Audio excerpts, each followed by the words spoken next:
Bapak, Ibu, dan saudara-saudaraku yang dikasihi Tuhan kita Yesus Kristus, sebelum kita mendengarkan firman Tuhan, mari kita semua bersatu hati dalam doa. Kita berdoa. Bapa di surga, Bapa, di dalam nama Tuhan Yesus Kristus, kami mengucap syukur kalau di sore hari ini Engkau bisa mengumpulkan kembali kami di rumah tangga ini untuk mendengarkan firman-Mu. Sebelum kami membaca dan merenungkan firman-Mu, kami mohon kuasa Roh-Mu yang kudus menyertai memimpin kami, membuka hati dan pikiran kami, agar firman yang disampaikan oleh hamba-Mu ini tidak ada berasal dari hamba-Mu ini, tetapi semata-mata dari Engkau. Dan Engkau memberkati jemaat-Mu yang mendengar, memberkati kami semua Bapa di sore hari ini. Dan ibadah rumah tangga pada sore hari ini hamba tabiskan dalam nama Bapa, Anak, dan Roh Kudus. Amin.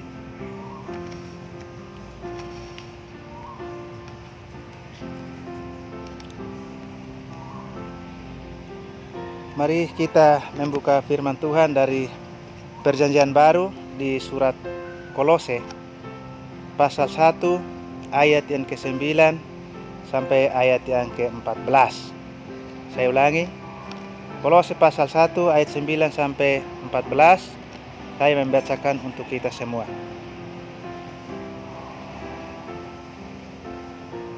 Sebab itu sejak waktu kami mendengarnya, kami tiada berhenti-henti berdoa untuk kamu. Kami meminta supaya kamu menerima segala hikmat dan pengertian yang benar untuk mengetahui kehendak Tuhan dengan sempurna, dan hingga hidupmu layak di hadapannya, serta berkenan kepadanya dalam segala hal. Dan kamu memberi buah dalam segala pekerjaan yang baik dan bertumbuh dalam pengetahuan yang benar tentang Allah, dan dikuatkan dengan segala kekuatan oleh kuasa kemuliaannya untuk menanggung segala sesuatu dengan tekun dan sabar, dan mengucap syukur dengan sukacita kepada Bapa yang melayakkan kamu untuk mendapat bagian dalam apa yang ditentukan untuk orang-orang kudus di dalam kerajaan terang. Ia telah melepaskan kita dari kuasa kegelapan dan memindahkan kita dalam kerajaan anaknya yang kekasih. Di dalam Dia kita memiliki penebusan kita, yaitu pengampunan dosa. Inilah firman Tuhan yang kita bacakan pada sore hari ini, dan kita semua melakukannya dalam setiap hidup dan kehidupan kita sehari-hari. Bapak, Ibu yang dikasihi oleh Tuhan kita Yesus Kristus, firman Tuhan pada sore hari ini berbicara kepada kita tentang berdoa. Dan tema kita sore hari ini kehadiran yang memberi makna. Bapak, Ibu yang dikasihi Tuhan kita Yesus Kristus,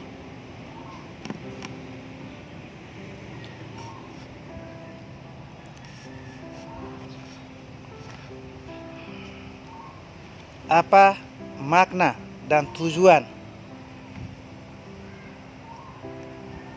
dari doa bagi orang Kristen? Seringkali kita sebagai orang Kristen kurang memahami dasar Alkitab tentang berdoa, sehingga berdoa itu hanya menjadi formalitas dan membosankan, tidak membawa kelegaan kepada jemaat. Kita semua yang dikasihi oleh Tuhan kita Yesus Kristus, Paulus bersyukur kepada Allah untuk iman dan kasih yang dimiliki oleh orang-orang Kolose pada saat itu. Walaupun Paulus belum pernah ke kota Kolose, tetapi dia mendengar bahwa iman dan kasih mereka sungguh-sungguh kepada Yesus Kristus. Rasul Paulus sangat bersukacita dan bersyukur. Bapak, Ibu, dan saudara-saudaraku yang dikasihi Tuhan kita Yesus Kristus.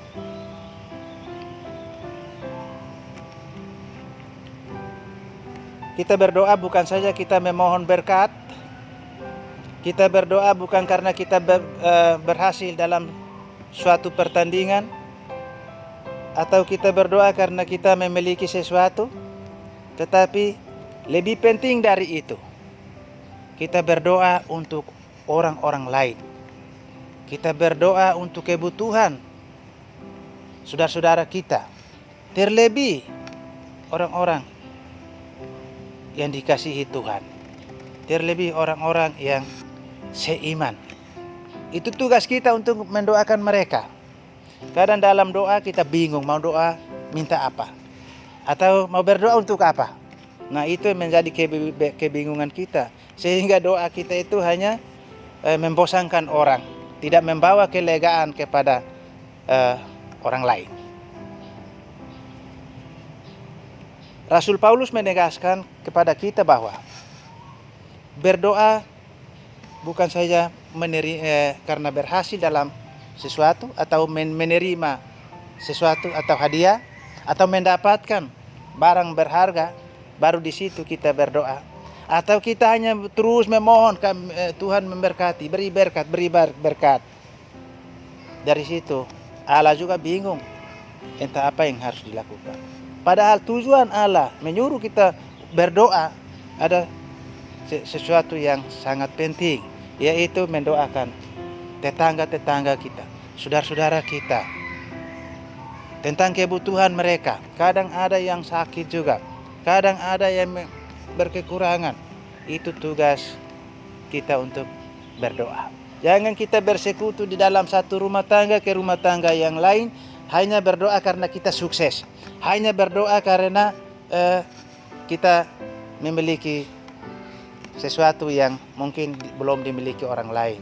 Jangan berdoa hanya meminta supaya Tuhan memberkati kita, sedangkan tetangga kita, saudara-saudara kita yang lain, mereka mengeluh karena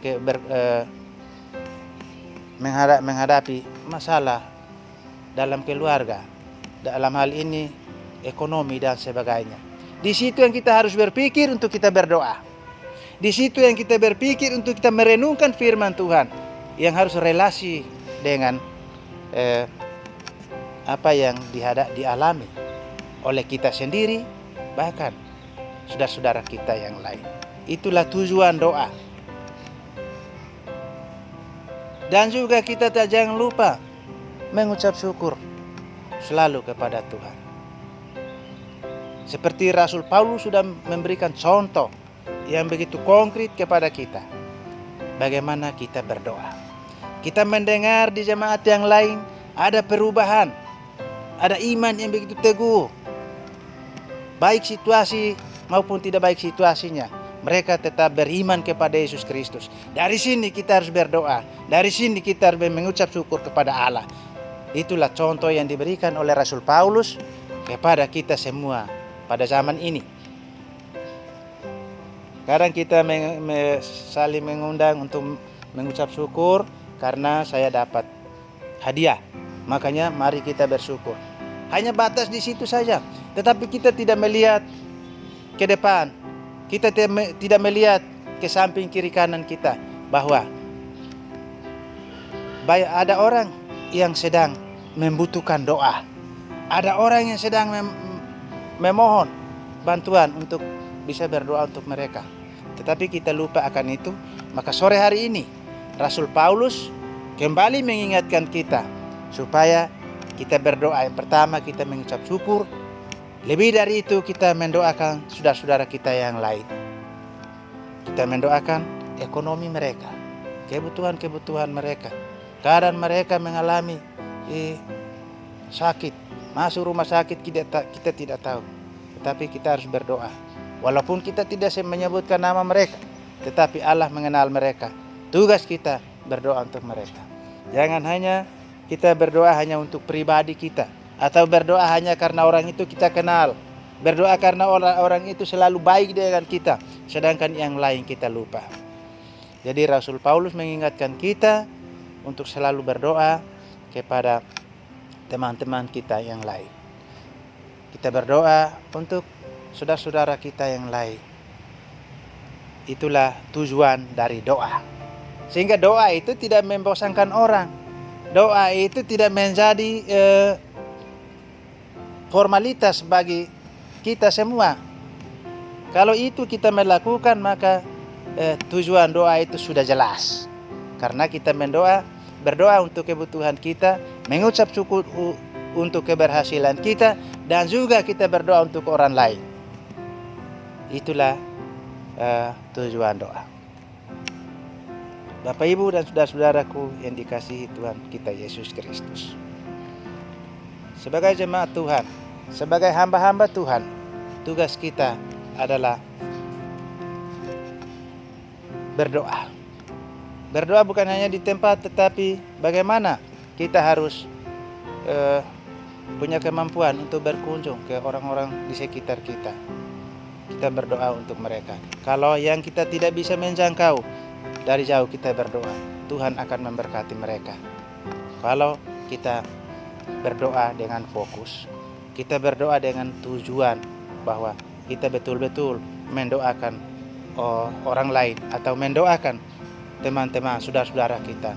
Kita mendoakan jemaat-jemaat Tuhan di pedalaman dimanapun mereka berada. Jadi sampai di sini firman Tuhan yang bisa saya bagikan kepada Bapak, Ibu, dan saudara-saudara sekalian pada sore hari ini. Kiranya Tuhan memberkati kita semua. Amin. Bapak, Ibu, tibalah saatnya untuk kita masuk dalam doa syafaat. Mari kita berdoa untuk saudara-saudara kita. Kita berdoa untuk gereja kita. Kita berdoa untuk jemaat Tuhan di wilayah IPTR. Mari kita berdoa. Bapa kami yang di sorga, Bapa yang kami sembah di dalam Putra Tunggal-Mu, Tuhan kami Yesus Kristus. Sore hari ini Tuhan, kami sudah membaca dan merenungkan firman-Mu. Kami sudah mendengar. Kami mohon ya Tuhan, Engkau yang menyempurnakan firman-Mu itu di dalam hati pikiran kami, supaya firman itu menjadi bekal bagi kami untuk masa kini dan masa yang akan datang. Kami tak lupa berdoa untuk gereja-Mu di Timor Leste, khususnya di IPTL itu, jemaat-Mu dari pelosok sampai di nasional. Tuhan, Engkau tahu mereka persatu. Berkatilah mereka setiap pekerjaan, baik itu petani, nelayan, dan juga yang pegawai negeri. Tuhan memberkati, supaya semuanya itu kami pakai untuk kelebaran kerajaan-Mu, memberitakan firman-Mu di bumi Lorosai ini ya Tuhan. Juga kami tak lupa berdoa untuk hamba-hamba Tuhan, jemaat Tuhan yang saat ini mungkin berkekurangan atau mereka mengeluh. Kami hanya serahkan ke dalam tangan kasih-Mu. Bahkan ada yang mungkin di rumah sakit, kami tidak tahu, tetapi Roh Kudus lebih tahu dan mengenal mereka. Kami serahkan mereka semua ke dalam tangan kasih-Mu. Engkau memberkati mereka, Engkau sembuhkan mereka ke bagian sakit. Dengan bilur-bilur-Mu mereka sembuh.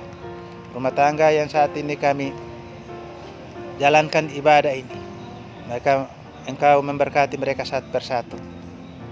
Pergumulan mereka, setiap kegiatan mereka Tuhan memberkati. Pekerjaan mereka Tuhan memberkati. Berikan selalu kekuatan kepada mereka dan kami semua. Terlebih untuk kerajaan-Mu kami boleh jalankan di bumi Lorosai ini. Terima kasih Bapa. Hanya di dalam nama Tuhan Yesus Kristus kami berdoa kepada Bapa di surga.